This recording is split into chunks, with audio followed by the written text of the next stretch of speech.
É mais um dia que começou. É hora de contemplarmos tanta beleza que Deus criou.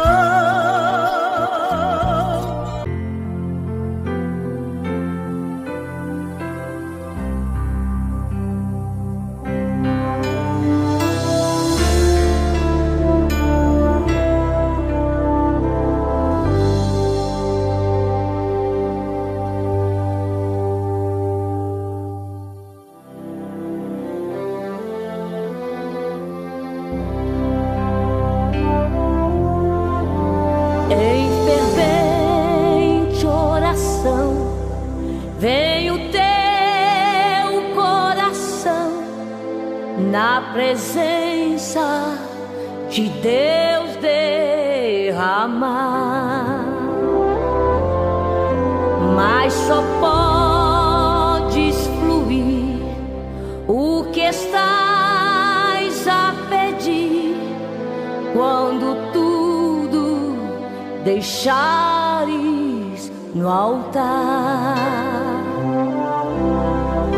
Quando tudo perante o Senhor estiver e todo teu ser Ele controlar, só então hás de ver que o Senhor tem poder quando tudo deixares no altar.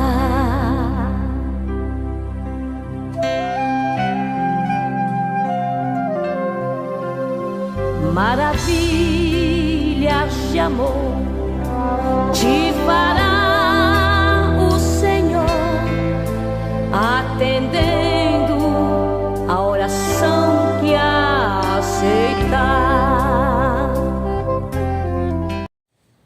Saúde, igreja da paz. Amém. Amor, dá para baixar? Baixa só um pouco. Amém. Amém. E agora aqui.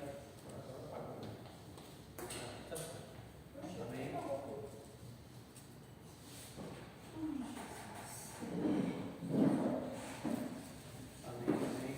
Está aceso aqui, mas tá.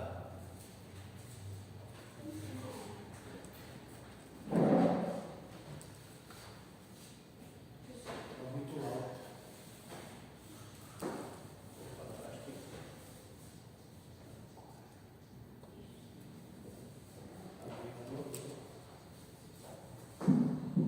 Amém. Obrigado, mano. Salmo 115, né?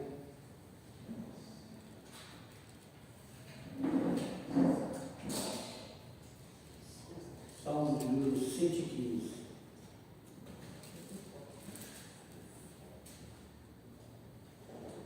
Não a nós, Senhor, não a nós, mas ao teu nome da glória, por amor da tua benignidade e da tua verdade. Porque dirão as nações: onde está o seu Deus? Mas o nosso Deus está nos céus e faz tudo o que lhe apraz. Os ídolos dele são prata, ouro, obra das mãos dos homens. Tem boca, mas não fala. Tem olhos, mas não veem.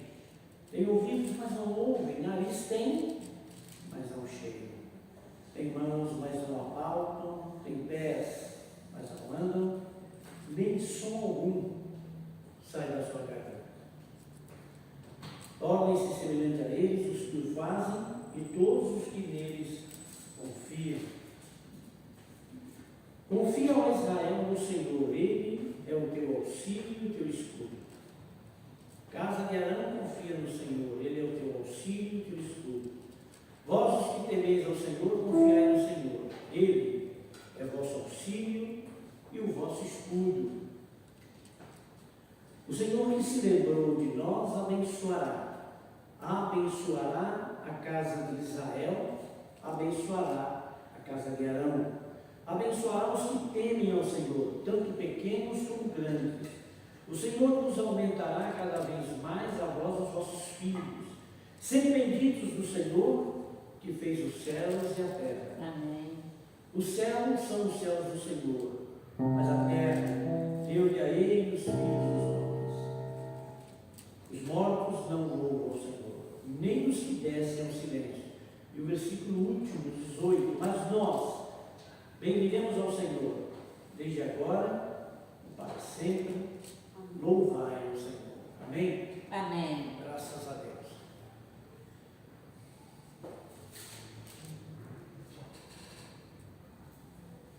(526) da água, amém? Amém. Senhor, Senhor meu Deus, meu maravilhado. 526.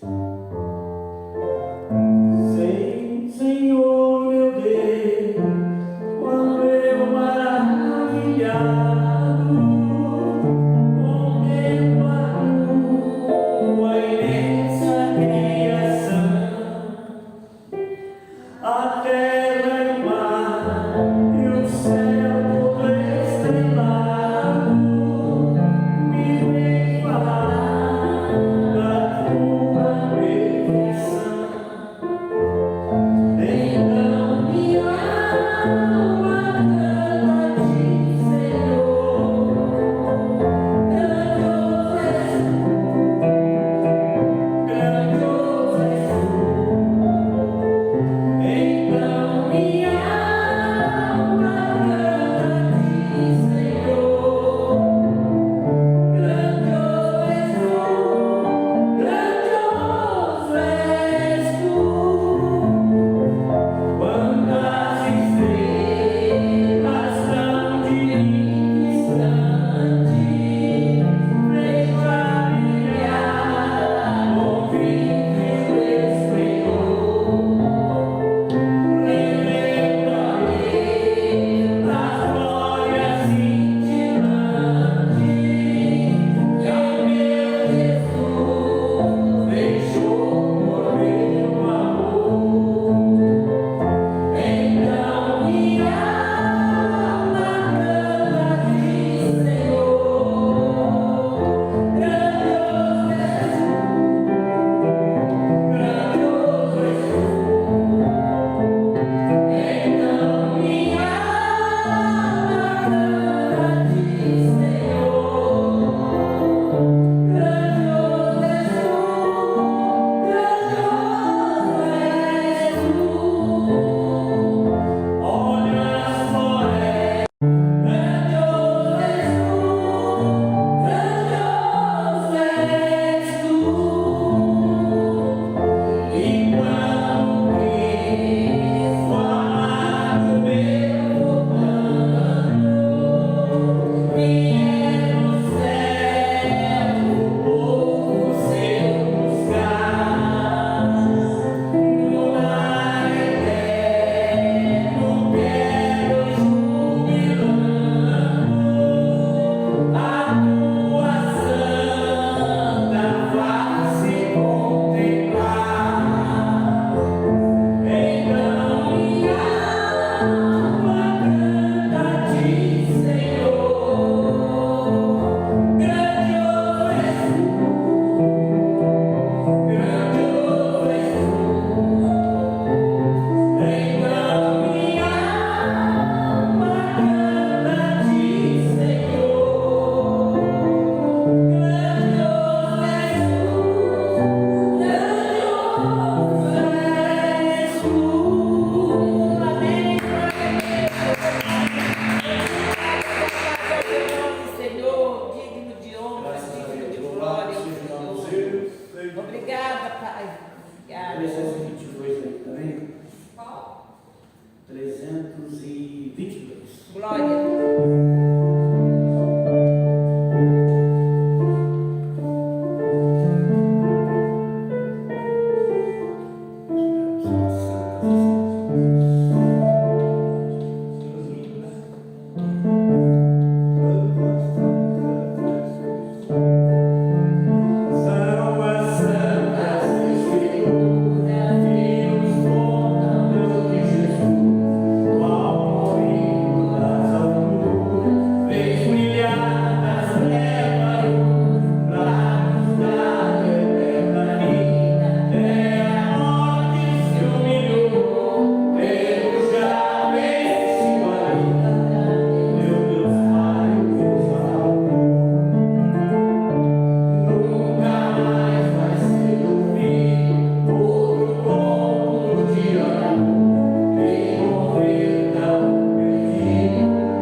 Amém?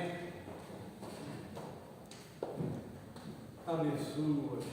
Estamos irmãos com o Pai do Senhor? Amém. Nosso Deus e nosso Pai. Glória a Deus. Queremos, Senhor, neste momento, Senhor, agradecer ao Senhor por toda a qual o Senhor tem feito nesse dia.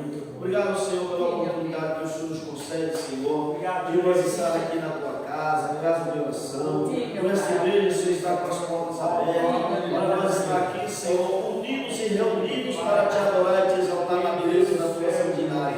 Isso é um privilégio, uma oportunidade maravilhosa, Senhor.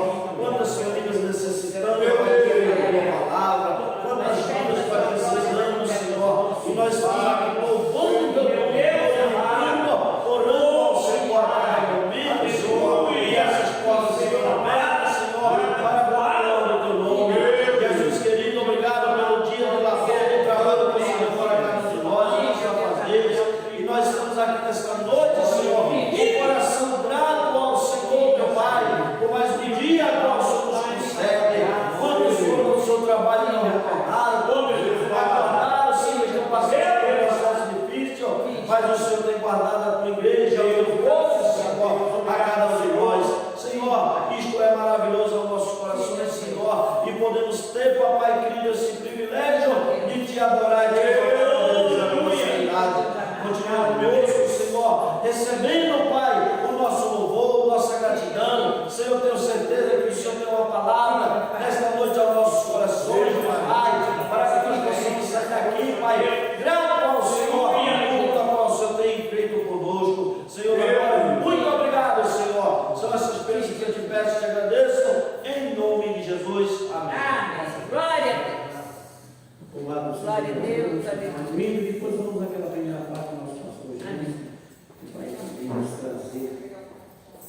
Glória a Deus. Pai do seu irmão, Amém. cumprimentar os irmãos que estão nos assistindo à distância, vamos dizer para eles que eles são bem-vindos. Sejam bem-vindos em nome do Senhor Jesus. Quero deixar uma reflexão no livro de Josué, capítulo 24. Quero ler o verso 14 e o 15. Diz assim: Agora, pois, temei ao Senhor e servi-o com sinceridade e com verdade, e deitai fora os deuses, os quais serviram vossos pais da além do rio e no Egito, e servi ao Senhor. O 15, para encerrar. Porém, se vos parece mal aos vossos olhos servir ao Senhor, escolhei hoje a quem sirvais, seus deuses, a quem serviram vossos pais que estavam da além do rio, ou os deuses dos amorreus em cuja terra habitais. Porém, eu e a minha casa serviremos ao Senhor. Josué foi o sucessor de Moisés e acompanhou a luta que o seu companheiro enfrentou com aquele povo. Não era fácil, não é?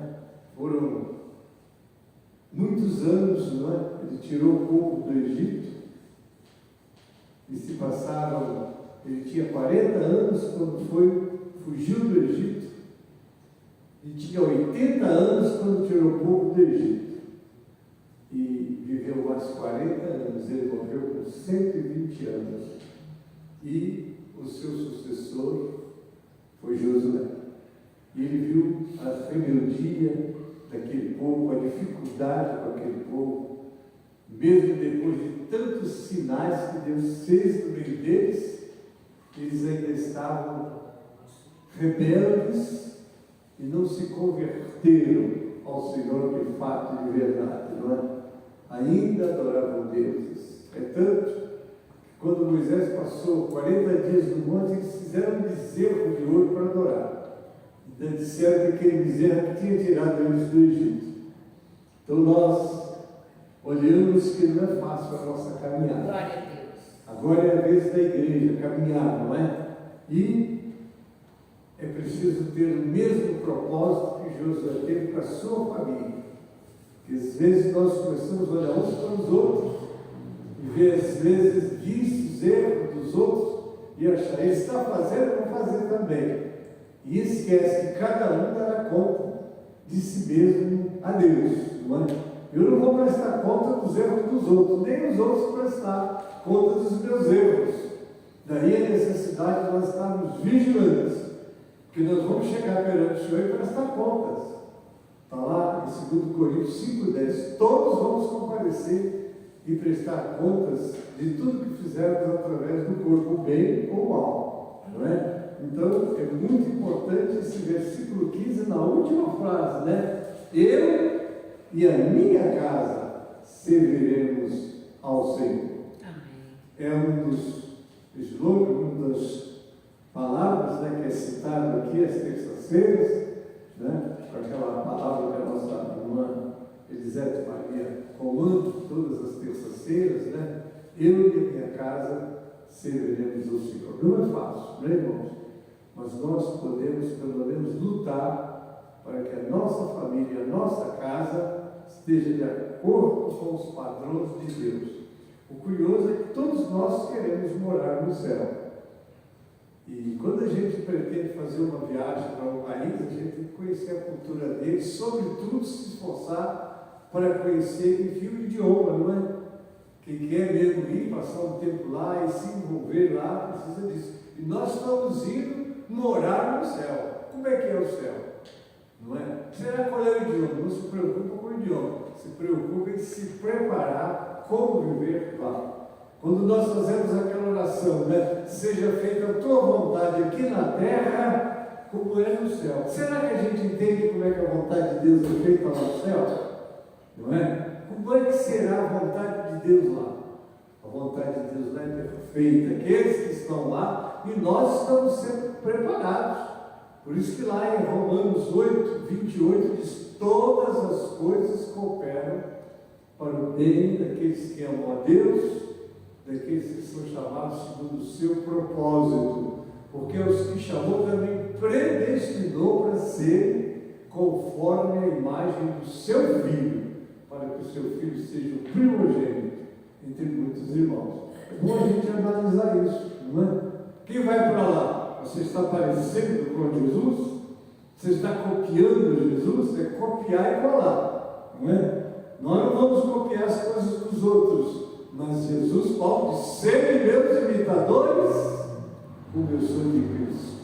Então ele conseguiu aproximar-se muito de Deus e teve revelações que nenhum outro ser humano teve. Até Moisés, que falava com Deus cara a cara, não chegou aonde Paulo chegou. Paulo foi ao terceiro céu e disse que viu lá coisas, eu imagino que ele viu, não é?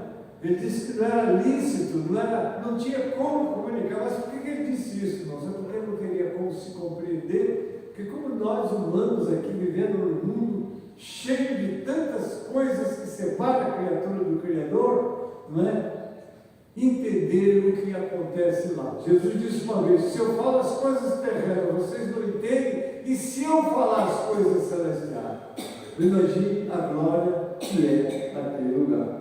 Deus abençoe. Amém. Em nome de Jesus.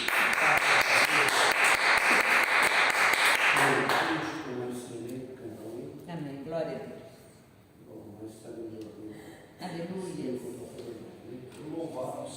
Tu és maravilhoso, Senhor.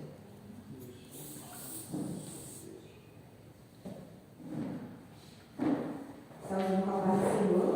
Amém.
Soberano Deus e Amém. eterno Pai. Pai, graças nós te rendemos a Ti, Pai, Amém, Jesus. por todos os benefícios que o Senhor tem feito por nós. Te agradecemos pela vida, te agradecemos pela noite que te chegou, e nós estamos aqui na tua casa. Que nós estamos porque foi permissão do Senhor estar aqui neste lugar, para ouvir a tua palavra. Agora toma, Senhor amado, o pregador, o professor nas tuas mãos, que ele venha diminuir para que o Senhor cresça, Senhor amado, aqui neste lugar. Usa ele conforme o teu querer e a tua vontade. Senhor, que não seja ele a falar, mas que seja o Espírito Santo a falar através da vida dele para nós. Que nós possamos, Senhor, agora receber do céu uma palavra edificadora para a nossa vida, para o nosso coração e para a nossa mente. Toma agora a vida do pastor Reinaldo na tua mão. Abençoa o teu servo, Senhor, com toda sorte de bênção. Toma ele agora, Senhor. Que ele não venha falar dele mesmo, mas que o Espírito Santo do Senhor venha falar sobre a tua casa nessa noite, em nome de Jesus. Amém.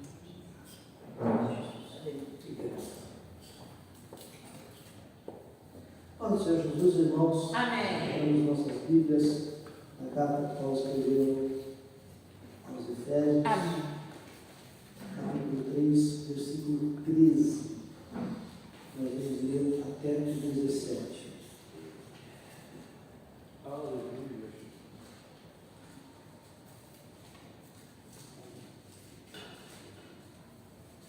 Amém? Glória a Deus. Portanto, vos peço que não desfaleçais nas minhas tribulações por vós, que são vossa glória. Por causa disso, me ponho de joelhos perante o Pai do nosso Senhor Jesus Cristo, do qual toda a família nos céus e na terra recebe o nome, para que, segundo as riquezas da sua glória, vos conceda que sejais corroborados com poder pelo seu Espírito no homem interior, para que Cristo habite pela fé no vosso coração, a fim de que, estando arraigados e fundados em amor. Amém? Amém.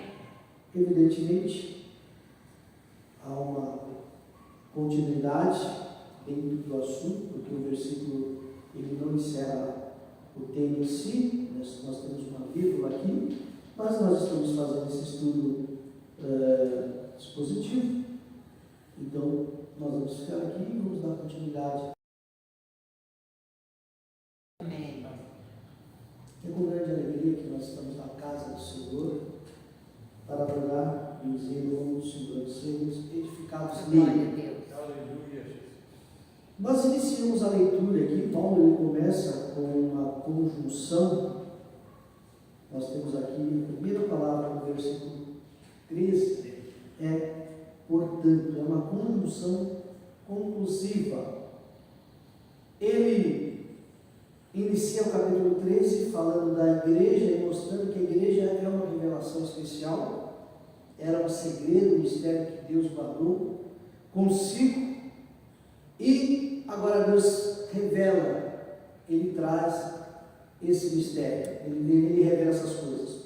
Os irmãos vão se lembrar, que eu já fiz isso aqui algumas vezes, na missão de Deuteronômio 29 e 29, que diz que as coisas reveladas são para nós, os nossos filhos, e as coisas ocultas, elas são para o Senhor nosso Deus. Amém? Glória a Deus. Mas eu também já fiz a colocação aqui que Deus ele não esconde as coisas de nós, Ele esconde para nós. De forma que, pense em você, quando foi proferida essa palavra em Deuteronômio, que o povo de Israel estava no deserto, né? Imagine, ou fazendo uma rápida avaliação, quantas coisas que foram reveladas a partir daquele momento que aquelas pessoas não tomaram conhecimento. Né? Então, muita coisa que era oculta para eles naquela época, deixaram de ser durante a caminhada. E Deus ele vem revelando, Ele não esconde de nós, Ele esconde para nós. E à medida que o tempo vai passando, Deus ele vai revelando, Ele vai trazendo e Ele vai esclarecendo. Por exemplo, que noção que Moisés tinha da igreja, por exemplo. O que é que Moisés, o que é que Josué sabia sobre a igreja? Né? E muitos profetas. A primeira vez que a palavra igreja aparece, está lá em Mateus 16, naquela conversa de Jesus com Pedro, né? 16, 13. Então, assim, a revelação ela é crescente. Ela vem sendo declarada e apresentada à medida que o tempo vai passando. Deus já revelou tudo? Não. Nós chegamos até um ponto de revelação aqui, mas ainda tem muitas coisas que serão, até a volta de Jesus,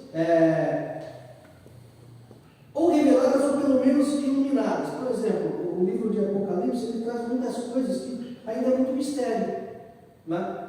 Então, assim, quem sobreviver até efetivamente a época do Apocalipse vai ter um entendimento maior sobre questões que ele aborda e a gente pensa saber.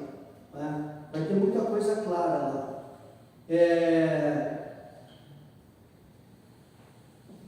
Imagina os irmãos, quando João ele recebeu a revelação do Apocalipse, quando falava assim, a imagem da besta. Porque nós temos a besta, nós temos o falso profeta. Será que João sabia o que era efetivamente a besta? Será que ele... Porque tem muitas coisas que hoje a gente conhece e eles foram revelados, mas eles não faziam ideia do que era, mesmo estando vendo. Nós temos uma palavra lá no livro de Isaías que fica claro para nós que o Isaías ele teve uma visão de um avião. Ele viu um avião. Tem uma palavra aqui que fala assim, quem são esses que vêm voando como nuvem, não sei o que, do pombal? Aí você vem tipo, imagina aquela janelinha do pombal ali, né? E ele estava falando do retorno das pessoas para a nação de Israel, eles vinham como uma nuvem. Mas assim, que noção que ele tinha de avião para entender que aquele era um avião? Então ele escreve à medida que ele alcançou, que ele entendeu. Então assim, ele teve a revelação, mas por conta da sua época, não exatamente a iluminação. Então, o que para eles foi um incógnito. Os irmãos pegam, por exemplo, o livro de Ezequiel, ele fala com umas visões muito difíceis de entender. É uma roda grande dentro aqui, não sei o quê, e tem não sei quantos lados, e muita coisa assim que se fala. Então, assim, por conta da época, coisas que eles viam não faziam muito sentido. E à medida que o tempo vai passando, a gente começa a entender. Então, tem, por exemplo, no livro de Apocalipse, tem muita coisa que a pessoa vai entender quando chega lá. Né? Muito bem. Então, Paulo ele está fazendo aqui uma conclusão a respeito da igreja, da revelação que ele teve da igreja. Se nós formos lá no livro de Gálatas capítulo 2,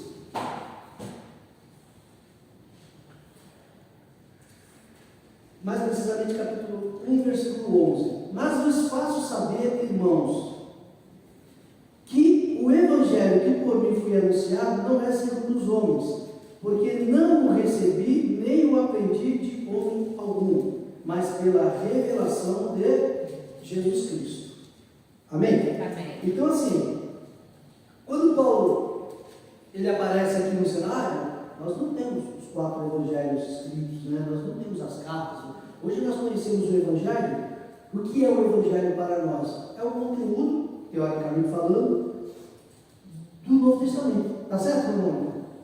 Quando a gente fala do evangelho, o que a gente imagina? O conteúdo, a orientação, a doutrina do Novo Testamento, compreendendo as cartas, compreendendo aí os 4 evangelhos, mas Paulo não tinha isso. Tá? Ele não tinha isso. Mas ele recebeu o evangelho conversando com Jesus ali, ó. Jesus dizendo para ele o que era o evangelho. E à medida que o tempo ia passando, ele ia tendo as revelações, né? Ele ia tendo as revelações e, com base nas suas revelações, ele ia escrevendo. E eu fico pensando quanta coisa que Paulo sabia e soube que ele não chegou a escrever, né? Mas aprove a Deus considerar esse conteúdo suficiente para nós alcançarmos a salvação. O Martinho Lutero, tem uma frase do Martinho Lutero, que ele diz assim: se toda a Bíblia se perdesse escapasse apenas o livro de Romanos, a carta de Paulo aos Romanos, e o Evangelho de João, a mensagem do Evangelho estava salva. E é claro, né, que assim, a Bíblia toda é maravilhosa, sim ou não? Sim. Eu noto tanta coisa, irmãos, pelo livro do Apocalipse, por exemplo. Nós não teríamos, assim, não seria a mesma coisa se nós não tivéssemos o livro do Apocalipse. Porque se você parar para pensar, é o livro do Apocalipse que nos fala como é que vai terminar tudo isso. Uma vez alguém abordou o Billy Graham já falecido e mostrou para ele as dificuldades do mundo, a situação, como é que estava e tal. Pintou para ele o cenário e falou: olha, fica tranquilo, porque eu estou tranquilo. Eu já li a última página da Bíblia e vai ficar tudo bem. Olha que maravilha, né? O camarada que leu a Bíblia, ele sabe, vai ficar tudo bem para quem está em Cristo Jesus. Acabou. Glória a Deus. Então é o livro do Apocalipse, irmão José Carlos, que me diz como é que Satanás vai terminar. É ele claramente que me diz qual é a paga, porque Satanás está pagando de bonzão aí, né, destruindo, matando, roubando, é o trabalho dele, mas não vai ficar assim não. Né, Moisés? Não vai ficar barato não. Sua conta está crescendo, né? A capivara só está aumentando. E é o livro do Apocalipse que me diz que o diabo ele vai ser lançado no fogo do inferno, num lago de fogo, e ele vai ser atormentado de dia e de noite pelos séculos dos séculos. Glória a Deus. Já pensou que fim? O fim de Satanás vai ser terrível, irmãos.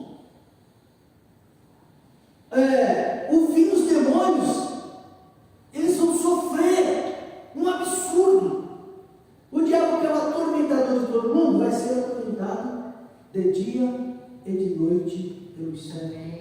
O negócio é tão sério, pastor Gênero, que o texto fala que conta as horas, de dia e de noite.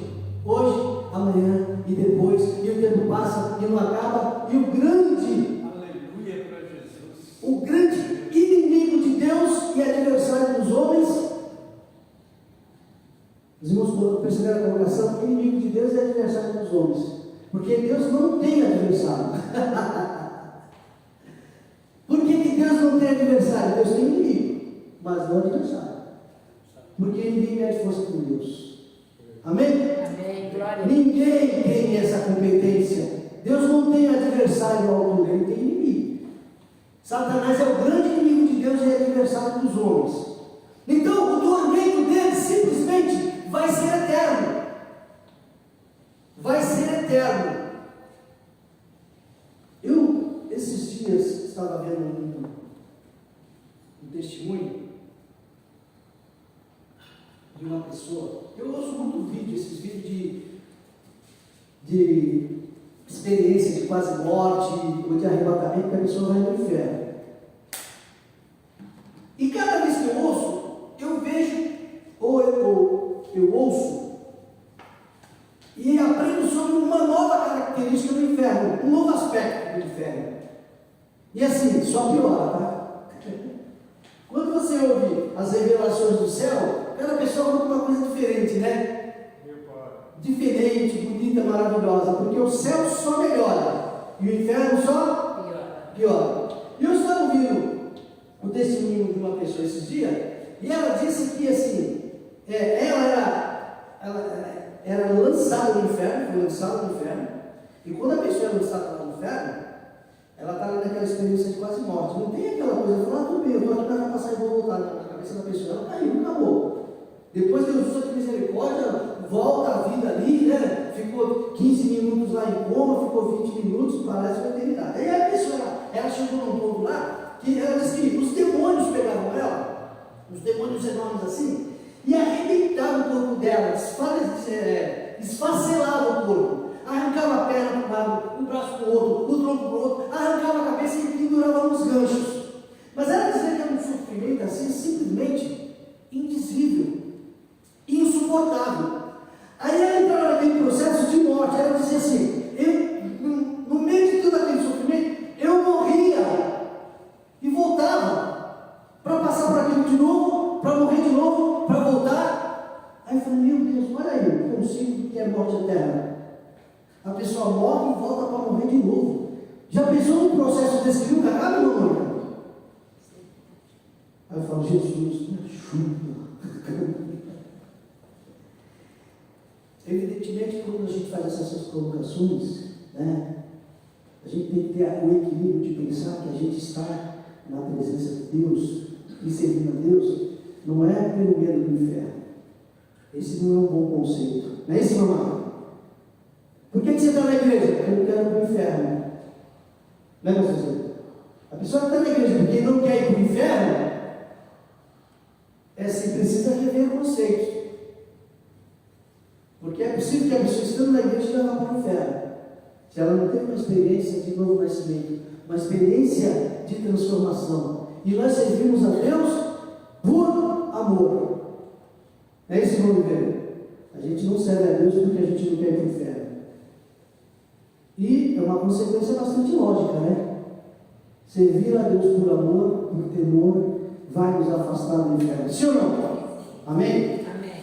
Muito bem. Então Paulo, ele está no processo de conclusão da revelação, conforme nós lemos aqui, né? Ele recebeu o Evangelho por revelação. E agora, no capítulo 3, versículo 13, portanto, vos peço que não desfaleçais das minhas tribulações por vós, que são vossa glória. Nós temos que lembrar que nós estamos aqui ouvindo um homem que ele foi perseguidor da igreja. Ele, no seu zelo mal direcionado, no seu zelo fanático e errado, ele queria destruir a igreja. Ele se viu nessa obrigação de proteger o judaísmo e ele viu a igreja como uma ameaça. E quando ele tem um encontro com o dono da igreja, os irmãos vejam bem, né? O homem que foi um dos principais algozes da igreja recebe a revelação de fato, mais do que os outros, do que era a igreja. E Paulo, ele se apaixonou pela igreja. Paulo, ele era um apaixonado pelo corpo de Cristo, pela igreja, pelas almas.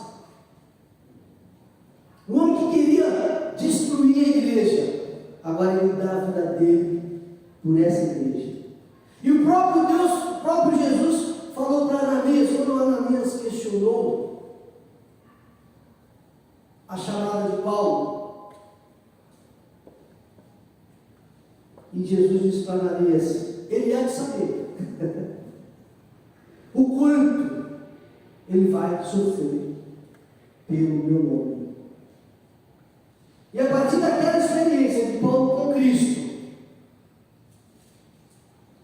foi assim uma experiência de perdas e ganhos. É interessante, né, que como a gente ouve muito o Evangelho moderno, ele é oferecido como um produto, uma aquisição, onde a pessoa, estando aqui, vai ter mais vantagem do que ela tem lá fora. É uma propaganda, um marketing, tudo muito bem feito, marketing de atração, marketing para vender, o evangelho de prosperidade, o evangelho da vida boa, o evangelho da saúde e o evangelho do bem-estar. E Paulo nos diz que por amor ao evangelho, ele perdeu tudo. Será que nós teríamos coragem de fazer pregar esse tipo de evangelho, irmão Oliveira? Ou você que está ruim, vem para cá, vai ficar pior. Ou você que está bom, vem para cá, vai ficar ruim. Porque a partir de agora vai ser luta, vai ser provação, vai ser dificuldade. Porque é o seguinte, o evangelho é para macho, é para gente corajosa, que não tem medo de perder. Mas Paulo tem uma experiência com o Cristo. Não é com o sistema, não é com a religiosidade da igreja. Ele tem uma experiência com uma pessoa. Eu costumo dizer que o Evangelho não é um sistema de regra para obedecer. O Evangelho é ter alguém para amar e nós temos. O que é o Evangelho? O Evangelho é relacionamento com Cristo Jesus. Isso é o Evangelho. Amém. O Evangelho é você dormir pensando em Deus. O último pensamento que vem na sua cabeça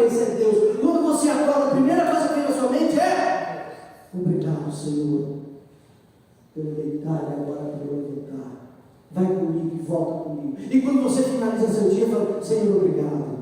Mais um encerramento. E por aí vai. E é aquela coisa. Você tem um projeto, você chama Deus para conversar e fala assim, eu estou pensando todo nesse projeto. Você tem uma dor, você recorre a Ele. Quando você está alegre com Ele, você divide a sua alegria. E quando você está triste, é para Ele que você conta as tuas dores, as tuas mágoas e as suas tristezas. E quando todo mundo te diz não, você vai a Ele, porque você sabe que nele você vai encontrar. E o não dele ainda assim vai te abençoar. Isso é Evangelho. Evangelho é relacionamento. Então Paulo, é quando ele vem na estrada de Damasco, ninguém pregou o Evangelho para ele, ninguém deu para ele uma mensagem. Oh, glória! A pessoa de Cristo se apresenta para ele, porque pregar o Evangelho é apresentar Jesus. Uma pessoa que ouve a mensagem, mas não vê a figura do Cristo, ela tem muita dificuldade na caminhada dela. É por isso que nós precisamos nos encher da graça e da unção do poder, para que quando a pessoa olhar em nós, ela veja não ouça apenas a mensagem, porque falar é fôlego, né? Eu estou falando, a pessoa está ouvindo, mas à medida que a pessoa ouve, ela vê o Cristo que vai sendo, né, ali, como que construído na frente dela. Está ouvindo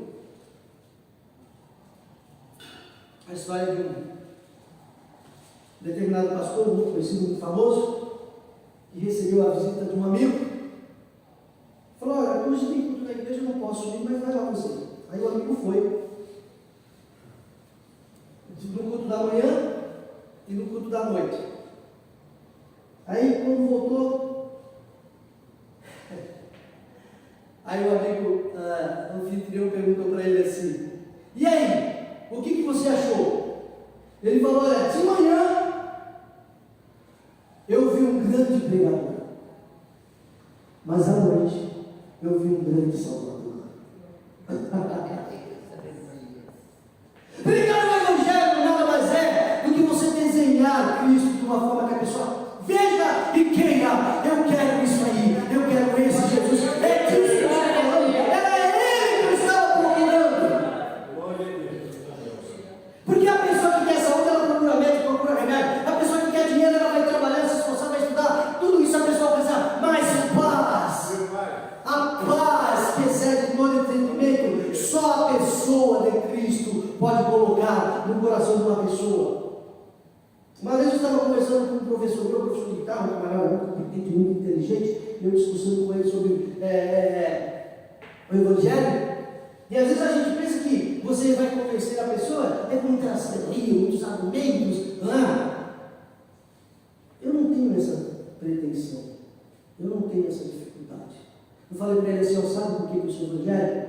Porque primeiro, eu sou um cara inteligente. Se o Evangelho não fosse a verdade, eu seria tudo menos Evangelho. E outra, em um momento da minha vida, eu precisei de paz no coração, certeza da vida eterna, e eu encontrei isso na pessoa de Cristo. Oh, glória! Se Jesus é bom para nós, por que Ele não é bom para os outros? Mas você tem que mostrar o quanto Ele é eficiente na sua vida. O quanto Ele é poderoso na sua vida. E se as pessoas perceberem isso, é isso que elas querem, é disso que elas estão falando, é isso que elas estão buscando. Glória a Deus. Então o apóstolo Paulo, ele que vivia ali a base de conhecimento, de doutrina, e de teoria, e de religião, e de religiosidade, e de práticas,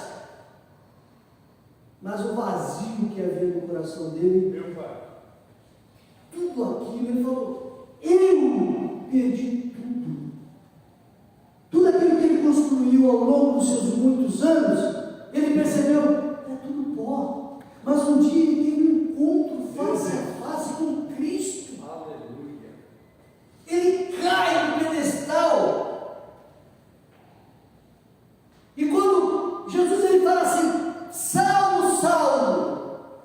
Se você for estudar ao longo das Escrituras, todas as vezes que Deus chama a pessoa 2 vezes pelo nome, é porque Deus quer comunhão.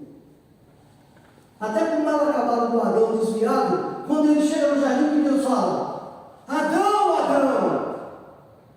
Deus quer ter comunhão com Adão. E o desviado do Adão já chega lá maracutaia dele, com as mentiras dele, aí teve que ir embora.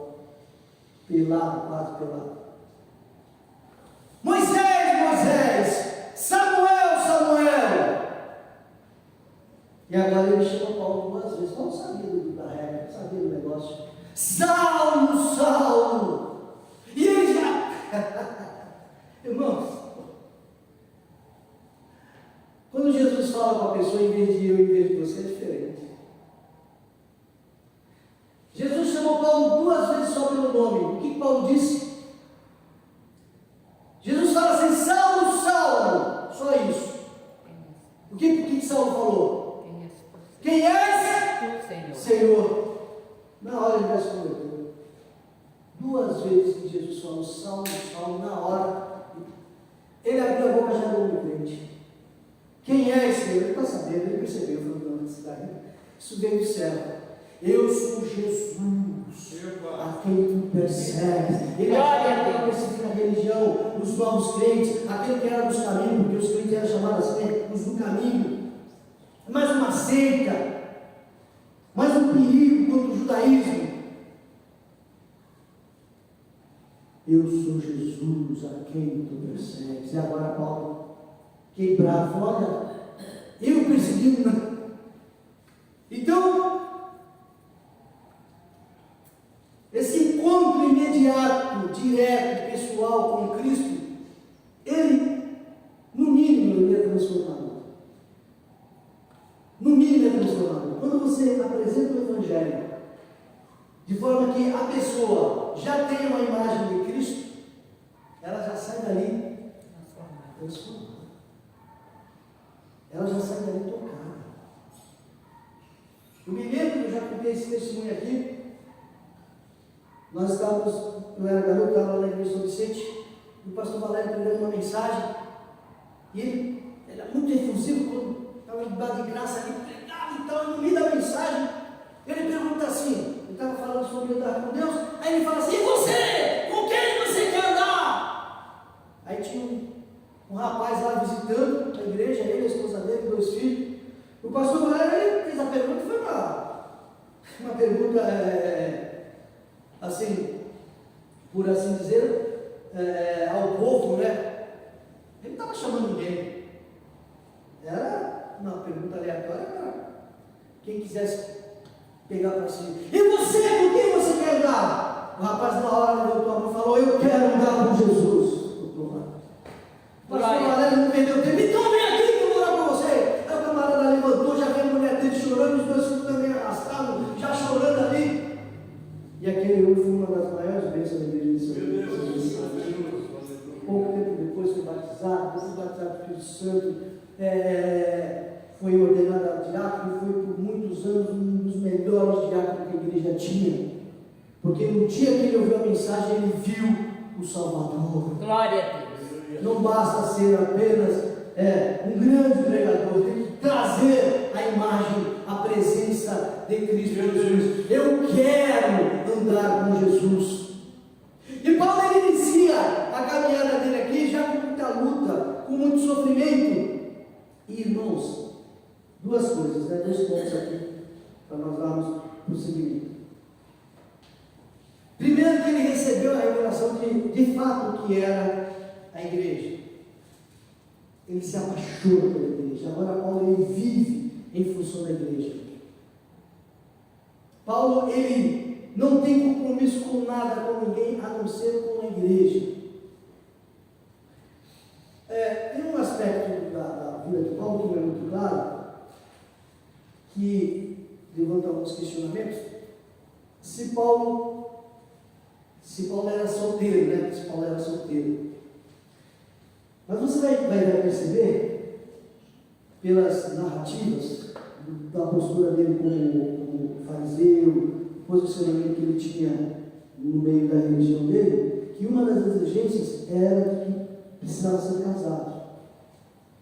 Tudo indica que Paulo era viúvo por ocasião do encontro dele com Cristo.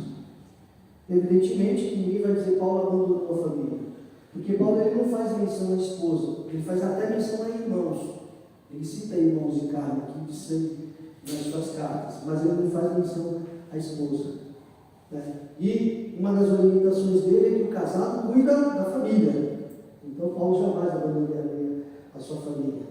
Então, evidentemente, ele ficou viúvo cedo, mas assim que ele teve encontro com Jesus, o projeto muda. Né, irmão? O projeto mudou. É claro que ele tinha planos de casamento, é claro que ele tinha planos financeiros, é claro que ele tinha planos de crescimento. Só que agora o plano não é mais dele, o plano é de Jesus. Ele se senta para ouvir Jesus falar, revelar o que é a igreja e mostrar para ele o caminho que ele ia trilhar. Cada lugar que ele ia era debaixo de graça, era debaixo de orientação, mediante muito sofrimento, mediante muitas lágrimas, mediante muito sangue. A igreja, irmãos, a igreja ela está, como nós já dissemos aqui em outras ocasiões, ela está no processo de construção, amém? Amém. De edificação. Edificar é construir, a igreja ainda não é um prédio pronto, né? Nós estamos nesse processo de edificação. E a igreja, ela não foi, e nem está sendo edificada só na base da conversa, não. Está custando caro para muita gente. Está custando, e custou. O nosso passado é marcado por muito sangue. É marcado por muito sangue. Quando você lê a história da igreja, você pega lá o Eusébio de Cesareia, que é o historiador da igreja, ele diz que em determinada época da igreja, lá quando havia a perseguição, você encontrava pedaços de crente pelo amor, os cachorros comendo. O que é que olhar? A canela da irmã Mônica que ficou por aí. Já pensou, Mônica? É. Os crentes, na época do Nero lá, ele tocava fogo no crente para iluminar as ruas de Roma. Então a nossa história, que muita gente não faz ideia do que seja, de como é que o Evangelho chegou até nós, é marcada por sangue, suor, lágrima e o sacrifício e vida de muitas pessoas. Amém? Amém. E Paulo ele fala exatamente disso. Olha aqui, ó. Portanto, vos peço que não desfaleçais nas minhas tribulações por vós. Qual era o motivo do sofrimento de Paulo? Era o Evangelho, era a igreja. Por que ele chorava? Por que ele sangrava? As cicatrizes que ele carregava no corpo não tinha a ver com questões pessoais, não tinha a ver com os projetos e os planos pessoais dele, tinha a ver com uma igreja que está sendo edificada mediante dor e sofrimento. Em determinado momento ele fala assim, que ele trazia no seu corpo as marcas de Cristo, o sofrimento de Cristo. Tá? E ele até mesmo alega que tinha prazer no sofrimento. Esse tipo de homem com essa tarimba, com essa pegada assim, tem que estar só debaixo de graça, sim ou não, irmão?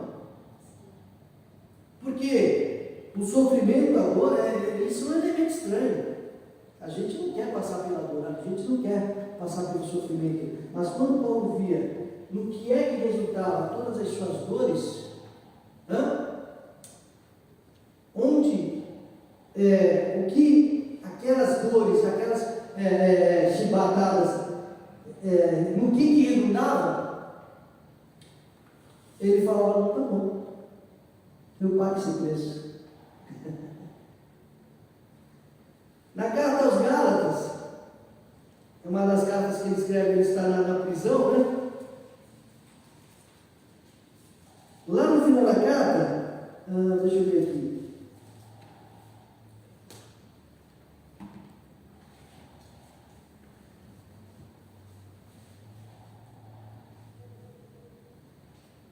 Eu não vou achar agora, mas a gente pode trazer isso depois. Ele faz a seguinte, eu estou citando Gálatas. Oi? Ele fala assim, os que são da casa de César vos saúdam. Ele está preso, e os guardas, Gálatas ou Filipenses,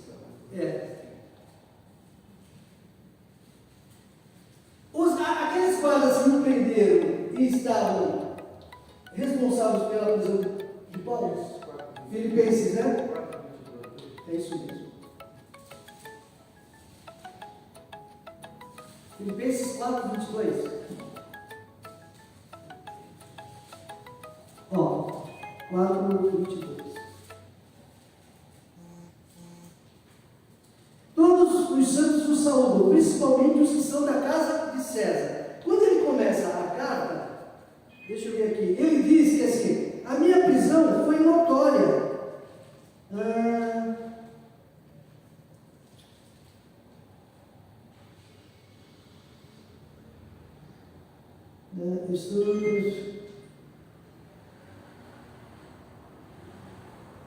Ele, no começo da carta, ele diz que a prisão dele, ó, quero irmãos, 1:12, quero irmãos que saibais que as coisas que me aconteceram contribuíram para o proveito do Evangelho. Do que ele está falando? Das vezes que ele foi chamado pelo presidente, se assentou à mesa com... Não, Paulo não teve esse tipo de honra. Ele está falando aqui justamente das vezes que ele foi afetado, atingido por muito sofrimento, né? Ó, quero, irmãos, que saibais que as coisas que me aconteceram contribuíram para o maior proveito do Evangelho, de maneira que minhas prisões em Cristo foram manifestas em toda a guarda pretoriana e em todos os lugares. Ele está falando que as coisas que aconteceram foram para proveito e as prisões dele foram manifestas em toda a guarda pretoriana. Essa guarda pretoriana, no final, ele está dizendo o quê? Ó, os que são da casa de César vos saúdam. Está vendo? Ele ganhou todo mundo. Ele ganhou todo mundo para Cristo. O camarada estava ali, tratando de Paulo e Paulo evangelizando. O camarada fala: esse camarada não é daqui, não. Esse camarada é uma alienígena. Isso é do outro mundo. E Paulo, assim, imagino, né? Fico imaginando assim, 5 minutos de conversa com Paulo. A diferença que não fazia na vida de uma pessoa. Então ele entra na cadeia, está lá, guarda pretoriano, no final é tudo igual. Veio todo mundo para Jesus.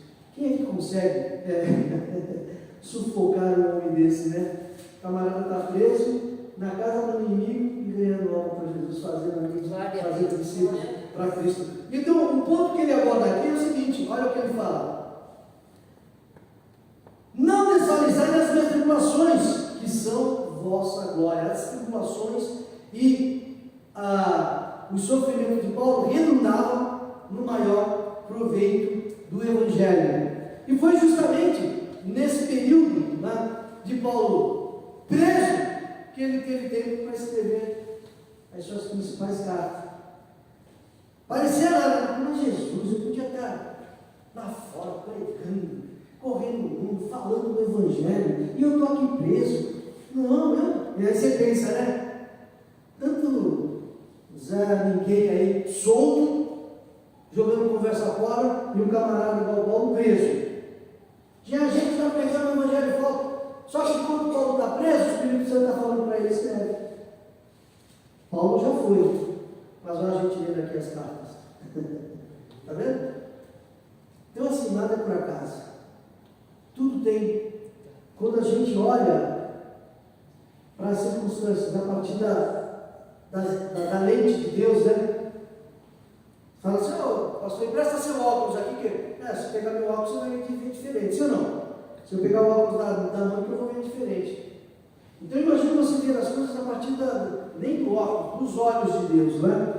Então, o que acontece? Você enxergar as coisas a partir da ótica de Deus, muda tudo.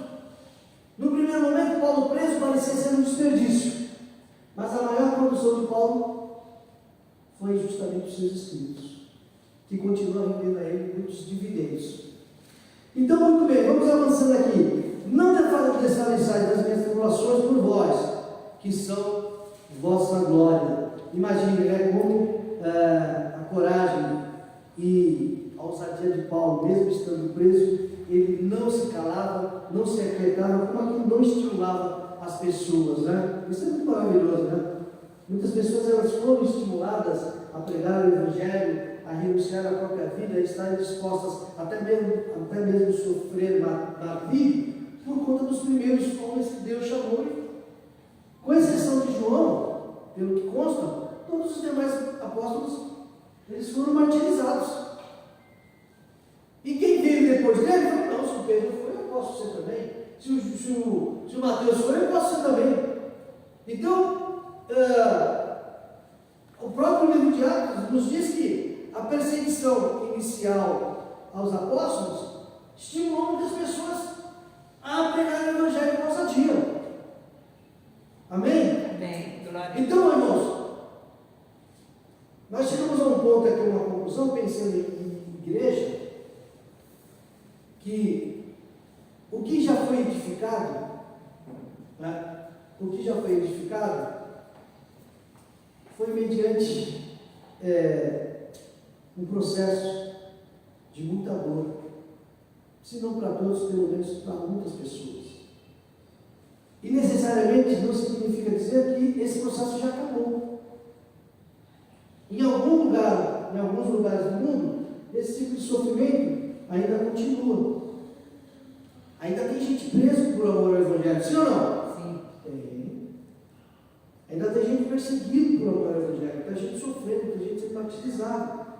A pessoa em alguns lugares, hoje ainda no século XXI, né, aceitar Jesus é assinar o seu atestado de óbito. E a gente acha que a gente sofre, né, que a gente tem luta, que a gente tem sofrimento. Nós não temos. Comparativamente falando, a quem efetivamente sofre por amor ao Evangelho, nós não temos. Nós temos uma vida até muito boa. Nós estamos reclamando? Não. A gente quer o sofrimento, você quer, irmão? Não, nós não queremos. Mas o fato é que, primeiro, nós precisamos ser solidários a quem sofre. Com certeza. Precisamos orar, interceder, para que Deus dê graça, para que Deus fortaleça. Eu tenho orado, eu já falei para os irmãos aqui, que eu adotei a Coreia do Norte para eu orar por eles lá, né? E eu sempre peço, Senhor, a respeito da contrariedade do Estado, que a igreja cresça, que a igreja se fortaleça. Moisés foi criado na casa do faraó, na casa do inimigo. Paulo ganhou a guarda pretoriana, porque não é a perseguição que tem o poder de silenciar a igreja, de matar a igreja, de tirar o avanço. Não. Pode assim conter a questão do avanço numérico, mas a chama que não se apaga, não pela perseguição. Agora, outras coisas podem nos matar, né? Esses dias o pastor Jesus fez a menção aqui das palavras de Jesus. Quando vier o Filho do Homem, porventura ele achará fé na terra? Não está falando, não está perguntando se ele vai achar crente. Já pensou? Jesus chega aqui e fala, não era para ter uma igreja aqui? Eu fui buscar uma igreja. Não era para ter uma igreja aqui, estava tudo programado, meia-noite no relógio de Deus, bateu o sinal e Jesus chega aqui e fala, mas cadê a igreja que eu vim buscar? Ele vai encontrar, sim ou não, irmãos? Vai. A igreja ele vai encontrar. Agora Jesus está perguntando o seguinte, olha como é, coisas que a gente pensar, né? Achará ele fé na terra? Ele não está perguntando se vai achar fé na igreja, é fé na terra. Tá? A questão é assim, a fé está associada à palavra. E parece que o diabo entendeu, né? Se fé está associada à palavra, vamos tirar a Bíblia da igreja. Vamos tirar a pregação. Vamos tirar a doutrina. Vamos tirar o ensinamento. Vamos colocar um monte de programação. A igreja tem que ser tudo dentro tipo de programação. E o mínimo espaço é da palavra. Isso, e assim, não quer dizer que você chegue lá e fala, nossa, não, movimento bonito, movimento bacana, bonito. A questão é o seguinte, o que gera fé no coração é a palavra de Deus que gera fé no coração. Louvar é bom, cantar é bom, né? Dar testemunho é bom, mas a fé vem pelo ouvir e o ouvir. Esse para você que a colocação não é o ouvir a palavra. A gente, a pessoa que faz uma leitura assim, em termos gramaticais, você fala, está errado isso daqui. A fé vem pelo ouvir e o ouvir pela palavra. Como assim? Não seria a fé vem pelo ouvir e o ouvir a palavra? É o ouvir pela palavra. Tem mais significado espiritual dentro dessa colocação do que a gente percebe. De imediato parece um erro gramatical, só uma colocação indevida, né? Mas não. É o ouvir pela palavra, é o ouvir que acontece lá no coração, lá no interior. Você, tocado pelo Espírito Santo, ouve a palavra que vai fazer todo sentido na sua vida. Ouvir, a fé vem pelo ouvir e o ouvir pela palavra. Quando a gente se prostra diante de Deus, Deus, eu quero essa palavra. E veio a mim a palavra do Senhor. O homem que disse assim, e veio a mim a palavra do Senhor, ele estava clamando por uma palavra. Aí a palavra veio para o coração que está desejoso de recebê-la. Amém? Amém. Porque assim, se fosse ouvir a palavra, ouvir as pessoas estão ouvindo. Porque eu estou falando. Não, eu estou falando, se o texto dissesse assim, a fé vem pelo ouvir a palavra, só? Não. A fé vem pelo ouvir e o ouvir é outra coisa. Nós estamos falando aqui de como a fé acontece, são dois processos. Vem pelo ouvir e o ouvir pela palavra de Deus. A gente precisa amadurecer o entendimento dessa questão de ouvir pela palavra, porque não é só o pronunciar da palavra, significa que tem uma palavra que precede a palavra, é um trabalhar de Deus no meu coração, para que quando essa palavra chegar aqui no meu tímpano, né, no meu sentido auditivo, eu seja ali como uma boa terra para aquela palavra produzir frutos. Amém? Amém. Vamos avançando, nós já estamos aqui poucos minutos de encerrar. Portanto, vos peço que não desfaleçais nas minhas tribulações por vós. A ideia é de que Paulo não queria que ninguém ficasse desanimado porque ele estava preso, estava sofrendo. Não desanima não. Não desanima não. Tá? Porque se Paulo estava preso, aprisionado, eles não estavam. A liberdade que ele não tinha, eles tinham. Então, se eles estivessem estimulados e animados, eles fariam mais do que se estivessem desanimados, encaminhados e com medo daquela circunstância. E Paulo ele faz questão, por isso que ele faz questão de dizer, irmão, está nessa situação, não é derrota não. Né? Está nessa situação aqui, não é derrota não. Eu já falei algumas vezes aí a respeito daquela campanha, 12 dias de clamor para 12 meses de vitória, né? Às vezes você precisa entender o que vem a ser o conceito de vitória na presença de Deus. Porque o conceito de vitória das pessoas é diferente. Não é? Quando você olha o Jó, na situação que Jó estava em cima da cinza, nem todo mundo dizia, esse homem é derrotado. Mas derrotado aos olhos de quem? Não é? Diante de Deus era o mesmo Jó que estava lá. Com os filhos, com os gados, abençoado, estava lá, só pode você não tinha mais nada. Aí o amigo dele falou, rapaz, que situação, tu está em pecado, tu está derrotado. E na verdade ele estava um dos maiores vitoriosos dos registros bíblicos. Paulo, quem olha assim, Paulo está preso? Não, Deus, que derrota, hein? Que derrota, quem diria vamos chegar nessa situação? Não. Então a gente precisa entender que o conceito de vitória fidedigno é aquele conceito que vem da parte de Deus. Você está numa situação que está indo tudo bem, nós podemos nos permitir esses momentos que a gente até gosta. Mas não quer dizer que quando vier a tribulação, a perseguição, a dor e o sofrimento, não significa que você esteja no processo de derrota. Não é? Não. Então, enquanto algumas pessoas poderiam entender, achar que Paulo estava no processo ali de derrota, Paulo falou, não, Ele começou chamando os camaradas de guardas, carcereiro, no final ele está chamando tudo de irmão.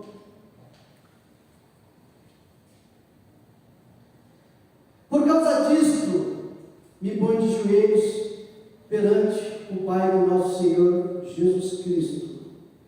E aqui, ele avança para, já mudando aqui o tópico, né? Qual é o motivo do se prostrar de Paulo? Por causa disto que o que vem à frente. Me põe de joelhos perante o Pai de nosso Senhor Jesus Cristo, com toda a família dos céus aqui na terra, recebe o nome. Para que, agora vem o motivo do se prostrar de Paulo, segundo as riquezas da sua glória, vos conceda que sejais corroborados com poder pelo seu Espírito no homem interior. O desejo de Paulo aqui, irmãos, é o seguinte: ele se prostra, ele ora, ele intercede para que aqueles que já receberam o nome de Cristo, quando lá em 2 Crônicas 7,14 Deus ele está conversando ali com Salomão, ele fala assim, a colocação é essa, né? Se o meu povo que se chama pelo meu nome. O que significa isso? Só esse ponto. Se o meu povo que se chama pelo meu nome. Aqui não é nossa cultura, mas nos Estados Unidos, uma mulher quando ela casa, ela é chamada pelo nome do marido. Ela é chamada pelo nome do marido. Então assim, normalmente, a irmã Elisete, ela seria chamada de Elisete Costa, sobrenome do pastor James. Não é isso? Como é que ficou o seu nome casado? Silva. Então, Elisete Silva. A Márcia Cristina, ela seria chamada de Senhora Ferreira. Senhora Silva, Senhora Ferreira. Então, ela está sendo chamada pelo nome do marido. Deus, ele se considera o marido de Israel, como nação. Então, quando ele diz assim, se o meu povo, que se chama pelo meu nome, por quê? Porque Deus tem uma aliança com aquele povo. O povo de Israel é o Israel de Deus. E todo mundo sabia disso. Amém? Amém. A igreja era noiva de Jesus. E nós nos chamamos pelo nome dele. Porque como igreja nós somos noiva dele. É a igreja de Cristo. Isso é se chamar pelo nome. É levar no nosso nome o nome de quem desposou. Deus desposou Israel. Jesus é o noivo que vai desposar a igreja. Então ele fala assim, toda a família dos céus e na terra recebe um nome, para que, segundo as riquezas da sua glória, vos conceda. Aí a gente fica pensando, né? O que é que Paulo está falando, né? Segundo, de acordo com as riquezas da sua glória. Será que é pouca coisa, irmãos? Você pensa na glória de Cristo. Aí Paulo está falando de um aspecto aqui. As riquezas da glória. Isso aqui está dando para mais direto para a gente falando o que viria a ser a riqueza da glória. Segundo as riquezas da sua glória, vos conceda que sejais corroborados com poder pelo seu Espírito no homem interior. Nós vamos ficar aqui por causa das horas, mas nós já temos falado aqui algumas vezes a respeito da pessoa do Espírito Santo, que é Deus conosco, amém? Amém. Que é Deus em nós, amém? Que é Deus por nós.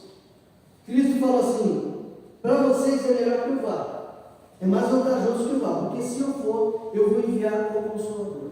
E o Consolador, que é o Espírito Santo, ele está trabalhando nesta era, né? Nós estamos na dispensação do Espírito Santo, que está preparando a igreja para apresentar ao seu noivo. O Espírito Santo é um amigo do noivo, né? Ele está preparando a mim e a você, está nos moldando, trabalhando em mim e trabalhando em você, para ele apresentar a nós todos como igreja para Jesus Cristo. Então veja bem, não dá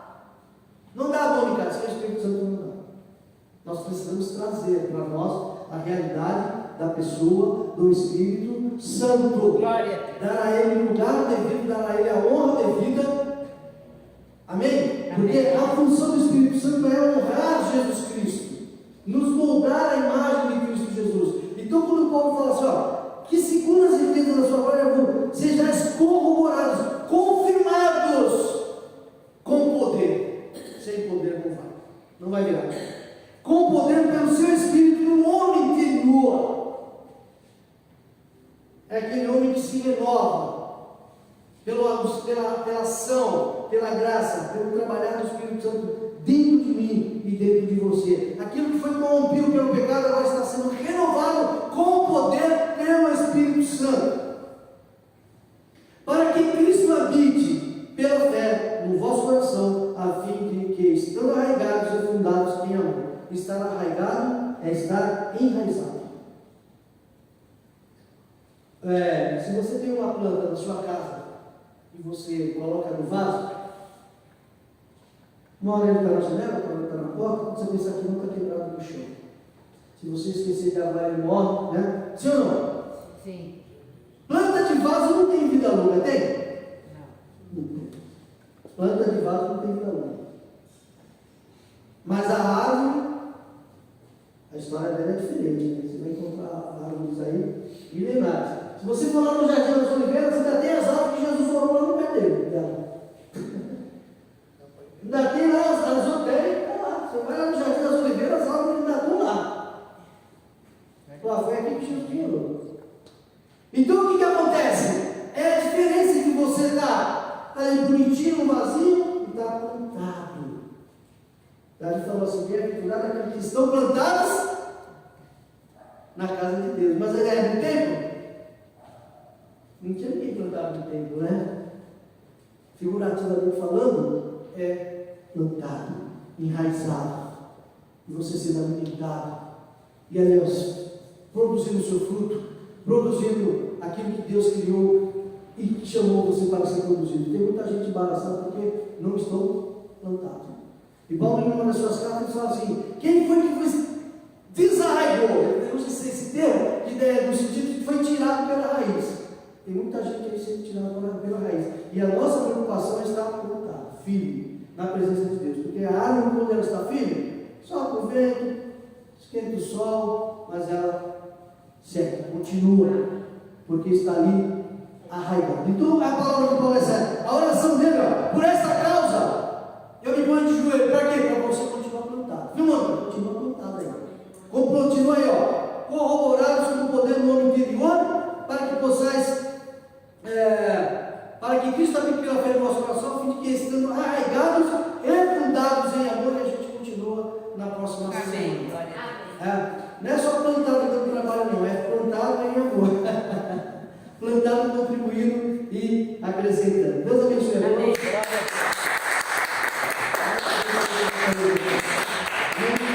Muito bem, vamos se lembrar amanhã, sexta-feira. 15 horas. Trabalho da manhã feminina às 15 horas. Sábado, 6 horas, Parque Paulistano, estaremos lá no Parque Paulistano. Está completando 9 anos de organização. E domingo às 16 horas, na nossa escola. Amém? Alguém tem um pedido especial de oração? Alguém mais de oração? Venha à minha casa, precisamos, ore por nós. Amém? Te louvamos, Senhor, por esta noite, na tua presença, na tua casa, pelo agir, pelo mover do Espírito Santo que fala em nós, por nós, através de nós. Então, Senhor, te louvamos por aqueles que vieram, que creram, e que tu possas dispensar uma bênção agora personalizada para cada um, uma bênção customizada, Senhor, para o lar, para a família, para os familiares, para os entes queridos, aqueles de perto, aqueles de longe também. Cada um, Senhor, que tem um pedido, tem uma oração, tem providência, que as tuas poderosas mãos afluem na vida daquele que crê, Senhor, e que clama, e que o milagre aconteça onde ele é esperado, onde ele é acreditado. Abençoa o teu povo, a igreja, o ministério de São Miguel. Entregue em tuas mãos os enfermos, os anciões da tua casa, a mocidade, a união feminina, as crianças, todos os grupos organizados, as demais congregações, os seus dirigentes. Agora, dá-nos, Senhor, a graça de retornarmos em paz aos nossos lares, conceda-nos uma noite feliz, preparando-nos para o labor de amanhã. seja sobre nós a tua paz e graça, e o temor do teu nome e a presença gloriosa do teu bendito Espírito Santo. Assim oramos, agradecidos, movidos por fé, em nome do Senhor Jesus. Amém. A graça do Senhor Jesus, Eu recebo. o amor de Deus, nosso Pai, Eu recebo. a comunhão e as consolações do Espírito Santo. Eu recebo. Aquele que acredita, diga. Amém.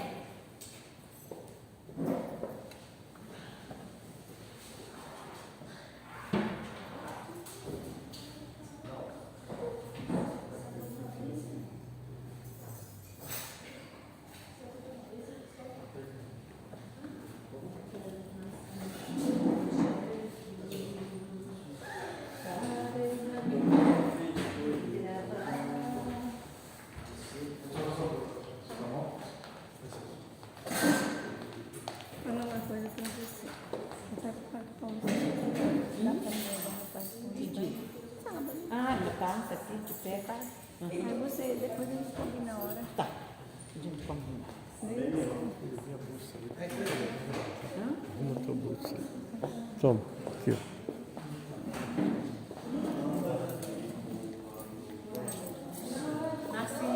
Toma aqui.